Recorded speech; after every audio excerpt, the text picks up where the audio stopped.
Hi friends, Nirmala Sitharaman గారు finance మినిస్టర్గా 8వ సారి బడ్జెట్ని ప్రవేశపెట్టారు.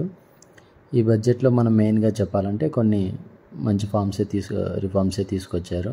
సిటీస్ డెవలప్మెంట్ కానీ, వాటర్ పరంగా విలేజెస్లో ట్యాప్ కనెక్షన్స్ కానీ, ఇన్కమ్ ట్యాక్స్ పరంగా మిడిల్ క్లాస్ వాళ్ళకి అప్ టు 12 lakhs వరకు ఉన్న వాళ్ళకి మంచి రిలీఫ్ అనేది చెప్పచ్చు. మనము దీని ద్వారా వాళ్ళ ఇన్కమ్ అనేది సేవ్ చేసుకోవడానికి అవకాశం ఉంటుంది.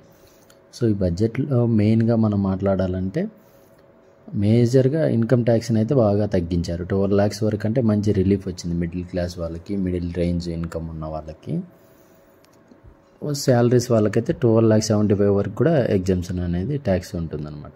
సో ఇందులో మనము మెయిన్లీ మనం క్యాపిటల్ గెయిన్ అంటే మన షేర్స్ పరంగా, ఇన్వెస్ట్ పరంగా, ట్యాక్స్ పరంగా చూస్తే ఏం పెద్ద చేంజెస్ ఏం లేవు. అంటే ముందుగా ఏమున్నదో ఆ చేంజెసే మనకి వర్తిస్తాయి. క్యాపిటల్ గెయిన్ పరంగా ట్యాక్స్ తగ్గించడం కానీ అట్లాంటిది ఏమైతే జరగలేదు. ఇంకా ఇది మామూలు సీనియర్ సిటిజన్ వాళ్ళకి ఇంతకుముందు 50,000 ఇంట్రెస్ట్ ఎగ్జామ్షన్ ఉండేది టీడీఎస్ పరంగా, ఇప్పుడు 1 lakh వరకు తీసుకొచ్చారు. అలాగే టీడీఎస్లో రెంటల్ ఇన్కమ్కి 2,40,000 ఇంతకుముందు ఎగ్జామ్షన్ ఉండేది టీడీఎస్, ఇప్పుడు దాన్ని 6 lakhs అంటే పర్ మంత్ 50,000కి తీసుకొచ్చారు. ఇంకా అలాగే పర్చేజెస్ మీద టీసీఎస్ అనేది తీసేస్తున్నారు. ఇంకా మెయిన్లీ ఇన్కమ్ ట్యాక్స్ పరంగా అప్ టు 12 lakh వరకు ట్యాక్స్ ఏమి ఉండదు. 12 lakh అబౌవ్ అంటే యాజ్ పర్ స్లాబ్స్ ప్రకారం ట్యాక్స్ వర్తిస్తుంది. ఈ ట్యాక్స్ అనేది ఓన్లీ న్యూ ట్యాక్స్ రెజ్యూమ్లోనే ఇదంతా. ఓల్డ్ ట్యాక్స్ రెజ్యూమ్లో అయితే ఇలా ఉండదు, మామూలు పాత పద్ధతి ప్రకారమే ఉంటుంది. సో ఎవరైతే ఇండివిజువల్స్ శాలరీస్ ఎంప్లాయీస్ ఉంటారో వాళ్ళకి ఈ న్యూ రెజ్యూమ్ అనేది వర్తిస్తుంది. సో ఇక్కడ ఏంటంటే 12 lakhs వరకు మనకు అండర్ సెక్షన్ 87A రిబేట్ ప్రకారం ఎగ్జామ్షన్ అనేది వస్తుంది. అది అంతవరకు 12 lakhs ఉంటేనే ఎగ్జామ్షన్, లేకపోతే ట్యాక్స్ వర్తిస్తుంది. యాజ్ పర్ షేర్ మార్కెట్ ప్రకారం కన్జంప్షన్లో మెయిన్గా అగ్రి సీడ్స్, ఈ అగ్రి సీడ్స్ కోసం కావేర్ సీడ్స్ కానీ, సీడ్స్కి సంబంధించిన టెక్నాలజీ సంబంధించిన కంపెనీస్ మంచిగా పెరుగుతాయి.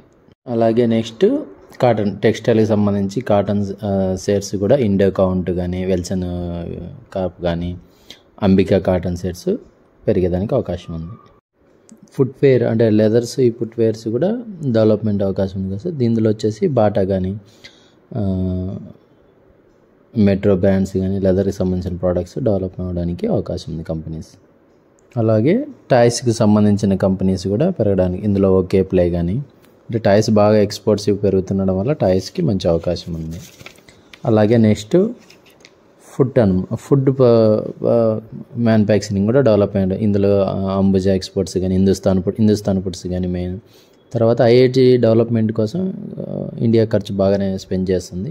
ఇందులో ఎన్బిసిసి కంపెనీ కానీ, ఇన్ఫ్రా డెవలప్మెంట్ కంపెనీస్ కానీ పెరిగేదానికి ఛాన్సెస్ ఉంది. తర్వాత క్యాన్సర్ హాస్పిటల్, సో ఈ క్యాన్సర్స్ కూడా మంచి డిమాండ్ ఉంది. ప్రజెంట్ క్యాన్సర్ ట్రీట్మెంట్కి కూడా ఇందులో మెయిన్ చాంద్ అని, తర్వాత హిందుస్థాన్ హెల్త్ కేర్ గ్లోబల్ కానీ, ఇలాంటివి మంచి క్యాన్సర్ సంబంధించిన హాస్పిటల్స్ కానీ, హెల్త్ కేర్ కూడా డెవలప్మెంట్ ఛాన్సెస్ ఉంది. తర్వాత మన ప్రస్తుతం అన్ని దేశాలు ఏఐ మీద ఇంట్రెస్ట్ చూపుతున్నాయి. సో మన భారతదేశం కూడా ఏఐ మీద డెవలప్మెంట్ చేసి ఒక 6 to 8 monthsలో డెవలప్ చేయడానికి, ఏఐని తీసుకురావడానికి 500 crores దాకా స్పెండ్ చేస్తుంది. సో ఏఐకి సంబంధించిన టెక్ కంపెనీస్ కూడా డెవలప్ అయ్యేదానికి ఛాన్సెస్ ఉంటుంది. అలాగే ఇంకా మెయిన్గా వచ్చింది వచ్చేసి బ్రాండ్స్, అంటే బ్రాడ్బ్యాండ్, ఈ ప్రైమరీ స్కూల్ కానీ, రూరల్ స్కూల్లో బ్రాడ్బ్యాండ్ని డెవలప్ చేయడానికి ట్రై చేస్తున్నారు. సో ఈ బ్రాడ్బ్యాండ్ డెవలప్మెంట్ వల్ల ఈ స్కూల్స్లో హెచ్ఎఫ్సిఎల్ కానీ, తేజాస్ నెట్వర్క్ కానీ, ఎస్టీఎల్ కానీ, సో వీటి ద్వారా జియో, ఎయిర్టెల్, వోడాఫోన్స్ కూడా డెవలప్ అయ్యేదానికి ఛాన్సెస్ ఉంది. నెక్స్ట్ జల్ జీవన్ స్కీమ్, మెయిన్గా ప్రతి హౌస్కి ట్యాప్ కనెక్షన్ 100% ఉండాలనేసి ఈ స్కీమ్ మీద ఎక్కువ స్పెండ్ జరుగుతుంది. సో దీని ద్వారా శక్తి పంప్స్ కానీ, జస్ ఇంజనీరింగ్ కానీ, వాటెక్ వాబా కానీ, ఇరిగేషన్స్కి సంబంధించిన కంపెనీస్ కూడా డెవలప్ అయ్యేదానికి ఛాన్సెస్ ఉన్నాయి. అలాగే పవర్ సెక్టర్, పవర్ ఎనర్జీకి సంబంధించి మంచి డిమాండ్ ఉంది. సో దీనికి కూడా సంబంధించింది ఎన్టీపీసీ కానీ, అదాని పవర్ కానీ, టాటా పవర్స్ కానీ, ఇవి కూడా అభివృద్ధి చెందడానికి అవకాశం ఉంటుంది. ఇంకా మెయిన్లీ సిటీస్ రీడెవలప్మెంట్ కోసం ఖర్చు పెడతా ఉంది బాగానే. సో దీని ద్వారా స్టాక్స్ కానీ ఇలాంటివి మంచిగా డెవలప్ అవ్వడానికి అవకాశం ఉంటాయి. అలాగే న్యూక్లియర్ ఎనర్జీ, వీటి గురించి కూడా ఇందులో మెయిన్లీ హెచ్సిసి కంపెనీ కానీ, so LNT company, Kirloskar brothers company మంచి డెవలప్మెంట్ అవకాశం ఉంటుంది. అలాగే గ్రీన్ ఫీల్డ్ ఎయిర్పోర్ట్స్. సో ఈ గ్రీన్ ఫీల్డ్ ఎయిర్లో మెయిన్ జిఎంఆర్ ఎయిర్పోర్ట్స్ కానీ, ఆదాని పోర్ట్స్ కానీ, సో ఎయిర్పోర్ట్కి సంబంధించిన స్టాక్స్ కూడా మంచిగా డెవలప్ చేయడానికి అవకాశం ఉంది. సో దీనిపైన కూడా మంచి స్పెండింగ్ అనేది జరుగుతుంది. ఇంకా తర్వాత మెయిన్లీ టూరిజం. సో ఈ టూరిజంని కూడా బాగా డెవలప్ చేయడానికి ఇందులో మెయిన్లీ ఐఆర్టీసీ ట్రావెల్కి సంబంధించి కానీ, హోటల్స్, మేక్ మై ట్రిప్ ఇలాంటివన్నీ డెవలప్ చేయడానికి, దీనికి సంబంధించింది ఈ టూర్స్ అండ్ ట్రావెల్స్లో మెయిన్గా ఏమైతే ఉంటాయో వాటన్నిటికి సంబంధించిన కంపెనీస్ కూడా డెవలప్ అయ్యేదానికి ఛాన్సెస్ ఉంటాయి. అంటే బ్యాగ్స్ కానీ, ట్రావెలింగ్కి మనం లగేజ్ బ్యాగ్స్ కానీ, బుకింగ్స్ కానీ, hotel bookings, flight bookings, so వీటన్నిటికీ మంచి డిమాండ్ అనేది కనపడుతుంది అన్నమాట. సో ఫ్రెండ్స్, ఈ వీడియోలో ఇన్ఫర్మేషన్ మీకు నచ్చినట్లయితే ఇన్ఫర్మేషన్ షేర్ చేయండి, లైక్ చేయండి, సబ్స్క్రైబ్ చేయండి. ఇదే మీరు మాకు ఇచ్చే మంచి సపోర్ట్. ఇంకా మెయిన్ ఏంటంటే యూనిట్ లింక్డ్ ఇన్సూరెన్స్ ప్లాన్స్. ఇవి ఇంతకుముందు క్యాపిటల్ గెయిన్ ట్యాక్స్ అనేది ఉండేది కాదు.